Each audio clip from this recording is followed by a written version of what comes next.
Nonprofit organizations all across the country have certainly faced quite a few challenges during this pandemic. In fact, a study suggests 1 in 3 nonprofits won't make it through. MTN's Annie Johnson joins us with the latest. There's been a lot of discussion about how small businesses have been hit hard by this pandemic. But have you thought about how local nonprofits have been affected? Well, it's been challenging, as everyone I'm sure knows. Some of our expenses went up and a lot of our income went down. A lot has changed for many of these organizations. We count on a lot of in-person large fundraisers.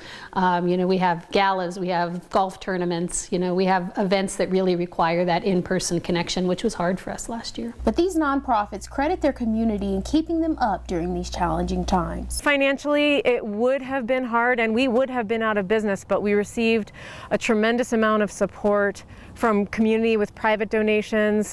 We got a city grant. Fortunately for these nonprofits, they have been serving Gallatin County for a while, but they could easily see how newer or maybe smaller nonprofits would struggle even more. Absolutely. I mean, it is a tough time to gain ground during a pandemic and to be able, to start building reserves or to fundraise if people aren't particularly familiar with your mission and the importance of the work that you're doing. So I can imagine that would be hard for some newer or already struggling nonprofits. These Gallatin Valley nonprofits are all facing similar challenges. We are always dependent on donations. The state reimbursement does not come close to covering our costs. And there's a really long waiting list in this state.